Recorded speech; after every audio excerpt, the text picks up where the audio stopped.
Hello, everybody. Welcome back to the breakdown. I'm Tone. Thank you for being here once again.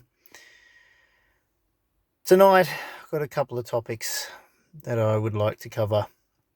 The first one, they're banging on the news about vaccine mandates for different members of various workforces. And the reason that they believe that they can push this is so the unions are actually coming against it at the moment and saying it should not be mandated.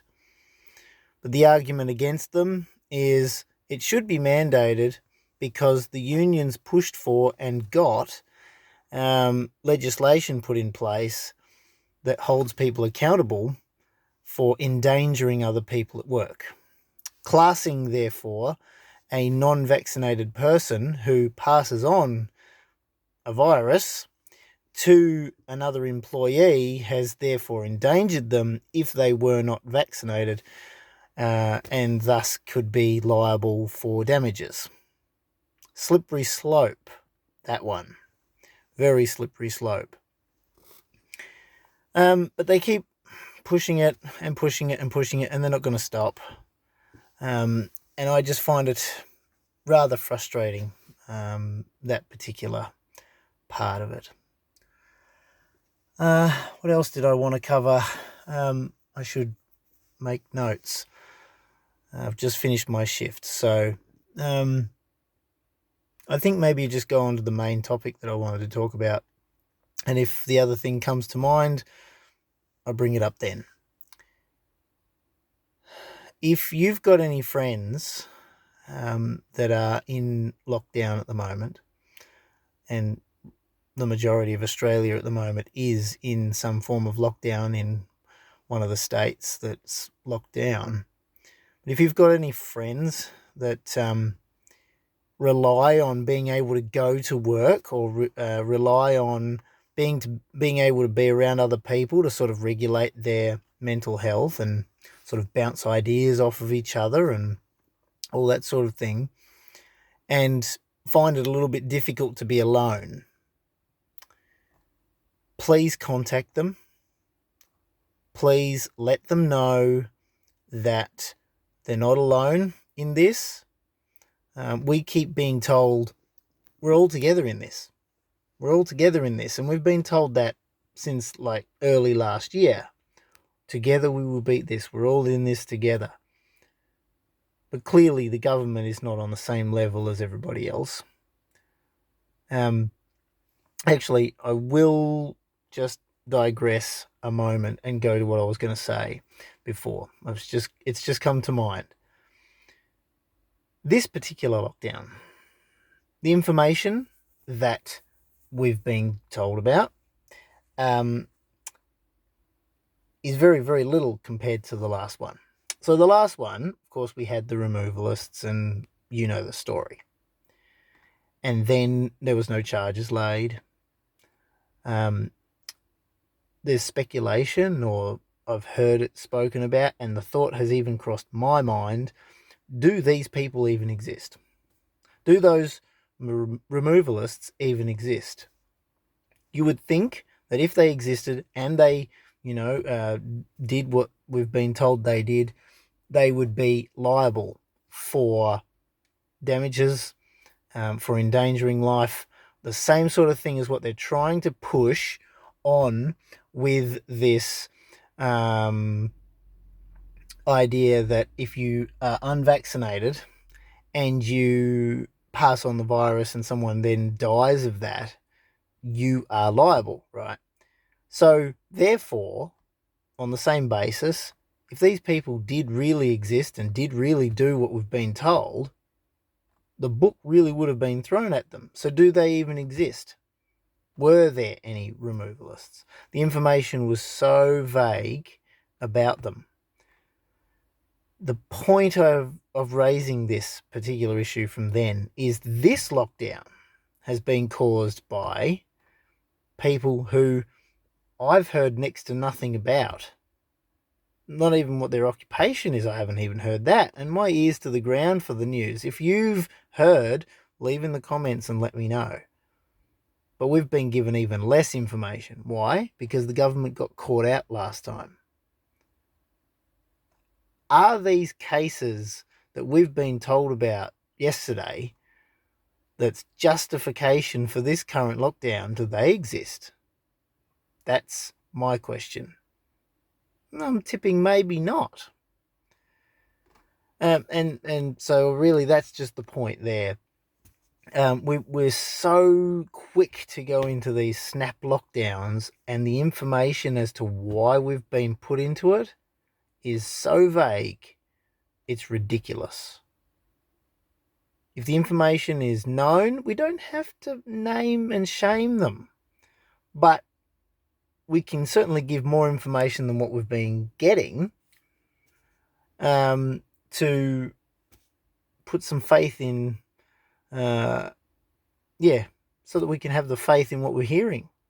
We can't have any faith in what we're hearing because we're given nothing. We're just told this has happened, justification, bang, lockdown for 1 week. Anyone out there believe that it'll just be 1 week? Yeah, no. So back to what I was talking about before. I just, want to put it out there for all of you. If you're watching this video and you are struggling, there are people that are willing to help, and it is okay to get in touch with them. If you are someone that manages to deal with this stuff pretty well and you've been able to maybe retain a job because you're an essential worker, I know you're probably busy, but don't be too busy to get in contact with those friends that you know of that were doing it tough in the really long lockdown last year and every subsequent lockdown up until this one. Just get in touch with them. Send them a message. Give them a quick call. Get in touch with them in some shape or form. Because the government clearly doesn't give a crap about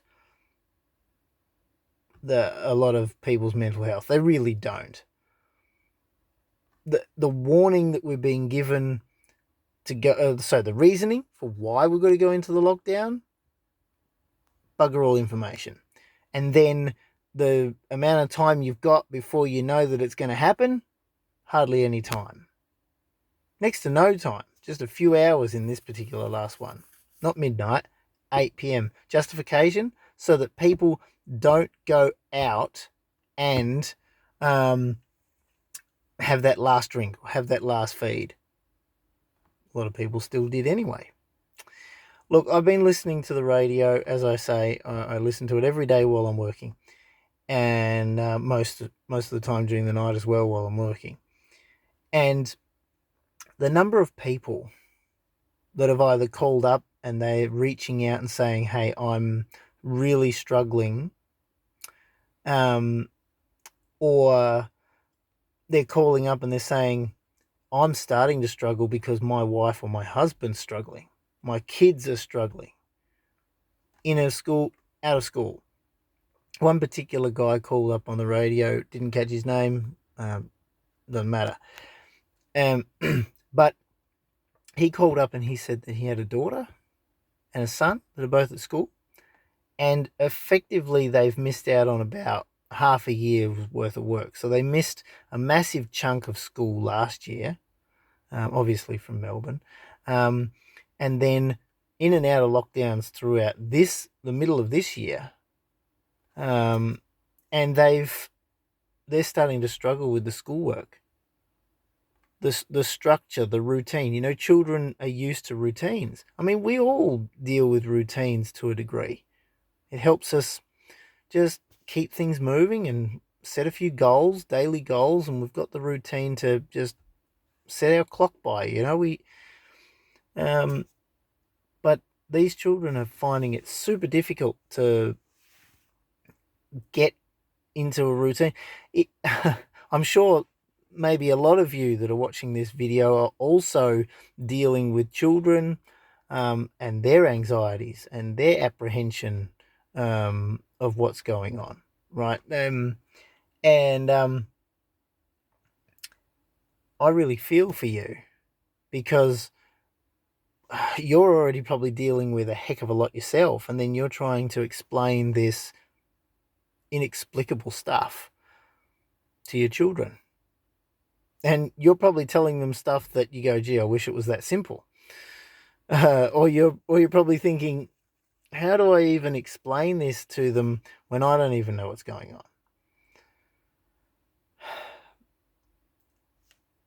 on? I'm sorry I don't have the answers, but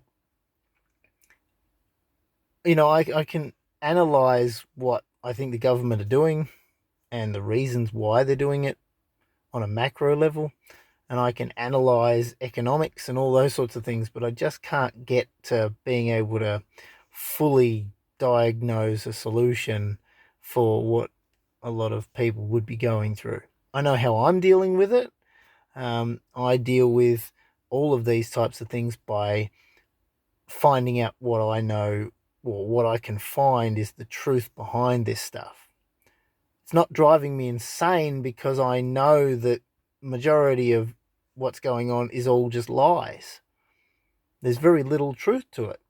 And if there's no truth to it, well, then it can't really take me over. It can't, I refuse to allow it to affect me too much. Now, that's something that I've developed over many, many years from things that I've had to deal with. And I've always, I've continued to build up the muscle, I guess you could say, in knowing how to just palm it off and go, that's a load of crap. And I'm not going to allow that to impact me at all. And that's something that develops over time, but you've got to exercise it like any other muscle. You've got to be able to do that. And unfortunately, I think there's a lot of people out there that have just been hoodwinked into following the general societal norms, and they've kind of missed or haven't had those difficulties perhaps, or I don't know, maybe they've had the difficulties and they've been told a non-effective sort of way of dealing with it. Who knows?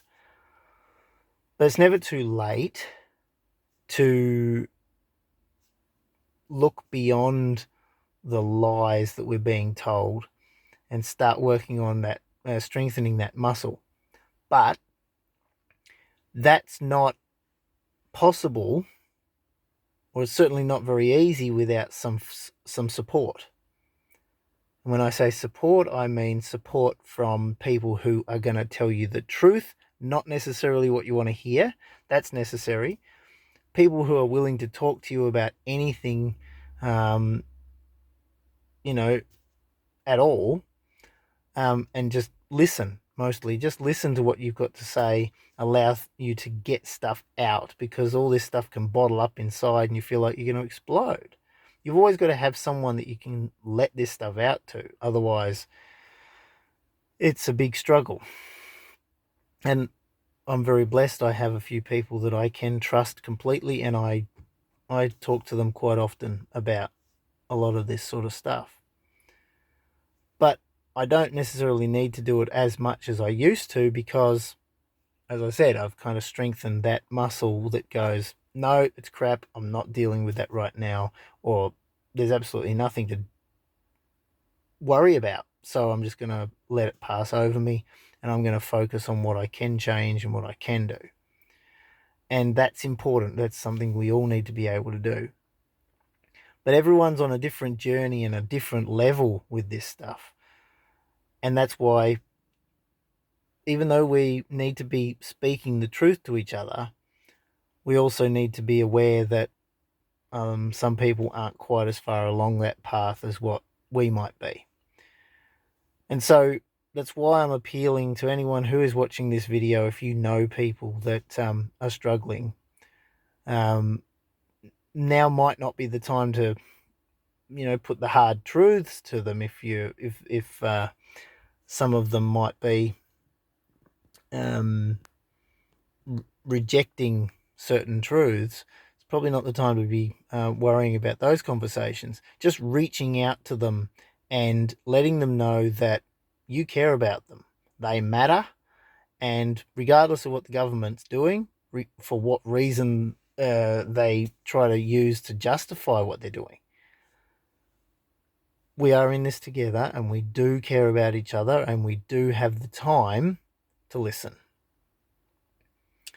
I've read some posts from friends of mine on Facebook, and as I said, I've been listening to the radio. I'm hearing so many stories. Some people have called up and have quite literally just broken down on the line. You can hear their voice breaking, and it's heartbreaking to be in a position like that. Been a long time since I've felt overwhelmed, but I do recall what it does feel like, and it feels like you're sinking. It feels like you can't save yourself, and well, the truth is often we can't. We do need to be surrounded by those that can just listen to us so we can get it off our chest. And it always helps to have those, after we've got it off our chest, have those types of people that are able to help us keep things into perspective rather than just enable us to dig our own self-pity and dig ourselves into a pit, because we can talk ourselves out of an issue. We can certainly talk ourselves into getting deeper into it. So we need to be surrounding ourselves by people who will be frank with us and tell us what's really up, not just listen to our anxieties and kind of just absorb it a little bit and just leave it at that. That's not going to help anyone. So I think we'll just leave the video there. I wanted to make sure that the focus of this video was just letting you know that I'm aware this stuff is pretty serious and you're not alone. Drop comments on this particular video. Again, I'm going to share this video on Facebook because this is something that I want people to be thinking about. I want you to really think about it and do whatever you can. A text message, a quick call. You can't really pop by, although if you know that there's someone that's not overly able-bodied, to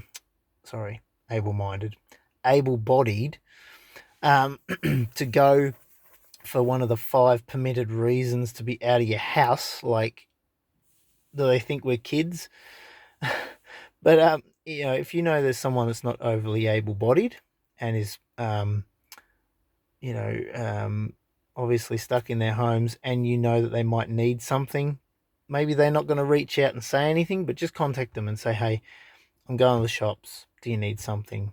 And just drop it at the door, because we're not allowed to visit people, but just drop it at the door, knock on the door, speak through the door to them and say, hey, here's your stuff, love you very much, really care about you, don't feel like you're forgotten. Let me know if there's anything else that you need me to get for you. Don't wait for me to call you. If you need something, you let me know. That sort of stuff. That's how we're in this together. Anyway, that's all I wanted to mention in this video. Continue to question what we are hearing, okay? But above all, right now, the truth of the matter really is making sure that we don't leave anybody behind. Take care of everybody as much as you can. Keep in contact. Love and care on people. Let it rain down on everybody. Love and care. Thank you for joining me once again on The Breakdown. I always appreciate your time. Please leave comments if you've got anything that you'd like me to cover or look into. If you've got any comments to make on what I've shared on this video, please leave them there. I'd love to hear from you. If you like this video, leave a like. Please think about subscribing if you haven't already. And until next time, love you all. Take care and God bless. Bye for now.